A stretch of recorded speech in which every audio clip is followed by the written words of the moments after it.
And to say AKwaaba, welcome to my channel. My name is ESI KOKUI and I have a new video for you today. I am giving my thoughts on this whole DaniLeigh situation, okay? If you're new to my channel, welcome. Thank you for watching. I post videos every Tuesday and Friday. Hopefully I can stick to that in February. But yes, we have a lot of great videos coming, so please subscribe. And also, if you like the video, give it a big thumbs up and comment down below so we can continue the conversation down there. Okay.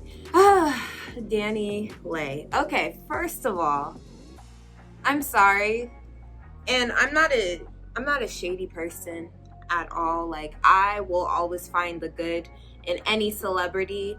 I don't have a celebrity that I hate. I don't have someone that I'm just like, yeah, no. Even like me being a big Nicki fan, I still don't hate on people that have had beef with her. I find the goodness in everyone. You know, I may not like you, but I may like your music. I may not like your personality, but, or something like that. I'll find something to like. Now, this girl, but, okay, usually it's because they've brought something substantial into the world. And I'm not saying that she hasn't. I just don't know her. I don't really know anything about her, what she is actually famous for, but I know that to a certain extent she's relevant because we are talking about her, right? There's that. She's relevant to a certain extent because we're having these conversations. It's not just this instance. She has been, like, I go on the Shade Room every day, and so I see her there every day, and I'm like, okay. Because what it looks like from the outside is that she's really known for her relationships. You know how Azealia Banks is not really known for her music. She's known for the arguments she gets into. I feel like DaniLeigh is known for her relationship to the baby. Like, I'm sorry, but that's just what it's coming off. Because every time I see her in the media, it's about that. And even more so lately. So that's how I kind of feel about her, but I don't hate her. I don't really have an opinion on her. And then let's go to the other side, the baby. Okay, so he has a mama, and I think that's what she calls herself too. She's like now a rap artist, or she does a little bit of music, and her name is now like the mama or the baby mama or something. Let me see. Anyway, I can't really find it right now, but yeah, that I think that's what her name was, or is, yeah. Anyway, so they are obviously in a relationship, and it's a relationship that they've gone back and forth to each other. They obviously have a child together. Him and his daughter are so cute, by the way. It was beautiful. Like, when I first saw them together, I was like, wow, they're a beautiful couple. I don't know, it looked like they were really in love, and then they broke up. And I think in between that time, he went to DaniLeigh, and then they broke up again, or DaniLeigh and him broke up, and then he went back to the baby mama, and then they broke up, and then he went back to DaniLeigh. So it's like, you know, this triangle that keeps on happening. I wouldn't say the baby's the problem. I would say that he might be part of the problem, because we are introduced to these two women because of him. Like, we don't know why they broke up. We don't know why they broke up, and I don't think that the baby is a colorist for going to a light-skinned woman. A light-skinned woman after being with a dark-skinned woman. I don't think that really shaped. I would hope that didn't shape his mindset, like, oh, let me go to a lighter-skinned woman so I don't have as much drama or whatever. We don't know. He's been on both sides of the table. It just looks bad because it's like you went from, are we just good enough to be baby mamas, and then you can go and live your life, your best life, with your light skin girl. That's just what it's giving a little bit. Once I saw that him and the baby mama broke up, and then he went to DaniLeigh, and then they were so in love very quick. That's what it was giving, but I'm not saying that that's what it actually is. But to make matters worse, then Dani came out with a song called Yellowbone. So first of all, the song isn't good. Let's start there. The song is not a masterpiece. I don't even know why we're talking about it so much, because it's honestly, how I feel, like, irrelevant. Like, it should have been heard. We should have had what we had to say about it and moved on. But because it's, you know, entertainment, it's going to be talked about a little bit more, right? The song isn't good. Sorry. I don't know if she was serious when she put it out, because apparently why she's in the media is because she is an artist, right? I have my laptop here for reference because I want to make sure, like, sometimes when people talk about these things, they don't know too much about it, like they didn't do enough research. But you know, you're not gonna do as much research on things like this. It's just why. So I want to make sure that I am referencing the right thing. But okay, it says she's a singer, songwriter, rapper, dancer, and choreographer. Wow, she does a lot. Okay, she initially appeared as a backup dancer, and then she became famous from popular songs on YouTube, and then dancing, and did that. Oh, she worked with Prince. Okay. And then signed to Def Jam. So she has a background in entertainment, singing, dancing. People definitely saw something in her. This is why I like to do research in this sense. Like, I want to know why we are talking about this person, because I don't like to just give my opinion and not have all the facts. Like, yeah, I just don't like this person. No. Why? I want to have things to back it up, and I think that's where we should all move to. We should have more things to back it up, more than just what we already know. So this is who she is. This is the background she has. She has a background in being an artist, but I don't know if this was supposed to be serious. If it was supposed to be serious, this is not even good for you as a singer, as an entertainer, to put out in the first place, because it didn't come off serious. It didn't come off like you're an actual artist. I know our music of today, there isn't as much substance to it. There isn't, not substance, let me not say that, but there isn't, you know, you could have a hit off of a couple words, right? So yes, I know that that is the day and age that we are in today, but it just wasn't giving. It wasn't giving the girls anything. It wasn't. I'm sorry. And then, to a point that a lot of people have been arguing, which I also feel this way, the baby's, let me call her by her name, because I don't like calling people baby mamas. What is her name? Mimi. Okay, so Mimi and him were together before he was with Dani. Mimi is a dark-skinned woman like myself, and Dani is a light-skinned woman. She made this song Yellowbone, saying that this is his preference and that we should not be offended because this is his preference. It just doesn't make sense, because his preference doesn't look like it's associated with skin color, first of all. Looking at who his baby mama was first and now who he's with, it doesn't look like his preference is just one type. Okay, I don't know what she was trying to say by that, because it looks like he has more than one preference. If he's dating you now, that just means that this is who the person is that he's dating right now. So you're trying to make it seem like it's better. What it's giving is you're trying to make it seem that it's better, that now that he's with you, it's better to be with the light-skinned woman. We're going to celebrate and highlight that he won because he is with a light-skinned woman now. That is what it's giving. Everybody does have a preference.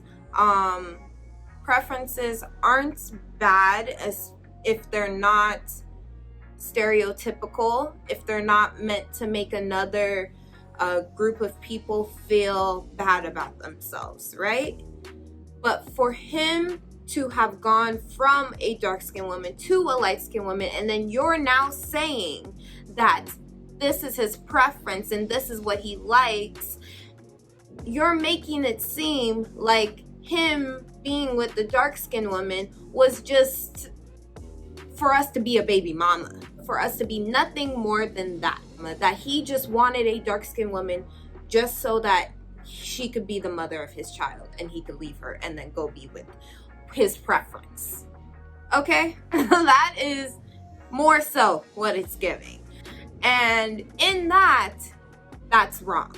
That's what's wrong about this. It's insulting. And that's where I don't like it. I don't like what she is promoting and telling people. I don't like what she's telling people. I don't like that. It's insulting. I'm not really insulted as a dark-skinned woman because who is she to me? I just, first and foremost, I don't care that much. But it's insulting to just hear that in passing. It's like when someone says, you know, the word nigga and you're passing by, I'm like, don't say that. Like when someone that's not black says the word nigga and you're passing by them, like, who are you to say that? That is where I am with this situation. She is not disrupting my day, but that is where I am with the situation. And then she had, oh Lord, then she had the audacity to say that I'm not a colorist, or I don't like, yeah, she said, I'm not a colorist. I am aware of all the colorist things that are put out there, but I am with a chocolate man. I have melanated friends. Okay. That just sounded like when a white person's like, I have black friends. I can't be racist. Your friends, who you're with, is not a reflection of your mindset. I'm sorry. Yes, you hang out with people that kind of have the same mindset as you, but you are your own person. So that does not reflect who you are. It does not reflect that. You can still be a colorist if you have black friends. If you're dating a chocolate man, you can be black and still discriminate against your own people. Okay? You can be, what is it called? White, have gone to an HBCU, have your black friends, and then still have racist tendencies. It does not matter. Hopefully these things impact and change your mindset. That's what we're hoping. But it doesn't mean that it does. Okay? That's another problem I have with what she said. It does not mean that it does. And what you're giving off with this song is kind of showing who you are and what your mindset is. The historical context, I'm going to go just a little bit into that. The historical context of colorism plays a big part in this because of the fact that lighter skinned women, white women, and lighter skinned women have been seen to be the prize, have been seen to be better than darker skinned women. I grew up being passed over by lighter skinned women all the time. Since the time I had my fake boyfriend in the 6th grade, left me for a lighter skinned woman.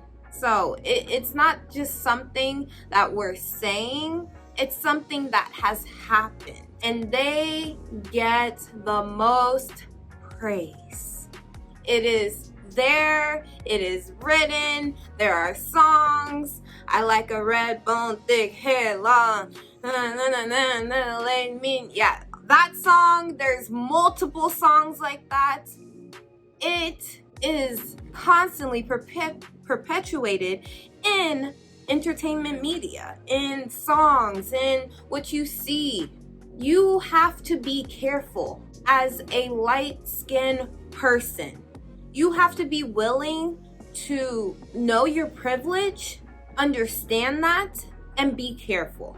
I want to make sure that you guys understand why it is a problem and what you can do to do better for next time. What Danny can do better for next time, what people that have lighter skin can do better, and learn, you know, to not continue this mindset. Moving forward, what needs to happen is, like I said, understanding your privilege, doing what you can to not perpetuate and not continue that rhetoric of conversation. You can definitely be proud of your skin, be proud of how you look like. No one is saying that. Yes, there's a song called Brown Skin Girls. Yes, there's songs talking about melanin and all this stuff. Yes. Yes. I even have a subscription box business celebrating all types of melanin. That is okay. But I made this company because there wasn't a range really being shown in the subscription box business, in the subscription box beauty business. So I wanted to make sure that all shades felt and were seen. That is what you do when you have a platform like that. Beyonce is a brown skinned girl, right? But she's closer to being a lighter skinned woman. So that is how she used her platform to uplift brown skinned girls. If you're making a song like this, you can talk about your skin. You can talk about, he loves the skin I'm in. There are so many other ways to do it. It's just the historical context of saying yellow bone. That's the problem. It's the historical context of saying yellow bone, red bone. Yellow bone refers to black people who are light skinned, but is commonly used to refer to light skinned women. Due to the idealization of light skin, due to the idealization of light skin, women have been forced to go to great lengths to achieve this complexion in hopes of appearing more attractive to the opposite sex. The historical context behind saying yellow bone is colorist. The historical context by saying brown skin girl is not. The historical context behind saying red bone is colorist. The historical context by saying mulatto is colorist. Moving forward, you have to be careful in the words you use. She's giving an apology that I just don't feel like she still understands the gravity of what the song is and is doing. What it gives off. It's not doing much because it's not the greatest song, but what it gives off and how it gives her off to people. You know, if she's really as we saw, she has talent. She worked with Prince. Hello? She's signed to Def Jams. People see something in her. I hope it's not just for her light skin, but as this song is out there, you're making it seem like the preference to the world is light skin. So just be careful. Do your real history. I hope maybe she sees this or sees other videos and is actually trying to understand, because if so many people are telling you something and you are firm in your beliefs, that is fine, but then also try and see where they're coming from in a situation, why they're saying what they're saying, you know. And if she is doing that, I don't see a reason why we should not accept, because you're trying to make someone understand what they're doing. People aren't always going to get it. People grew up differently. But if she does that work, then there's no reason why we shouldn't accept that she's done that work. But we hope that she's done that work. She may never do that work. And if that is the case, then that is where I'm going to keep you. So hopefully this is a learning lesson for everybody, and we can just make better music. Make better music. Make better music. And you can take what you want from that when I say make better music. So, oh, Danny. But thank you guys so much for watching. I hope you guys understood what I was trying to say. And, you know, we can continue the conversation down in the comments down below. So, yeah. Thank you so much for watching. Don't forget to subscribe, like, comment, share. And I'll see you guys in the next video. Bye.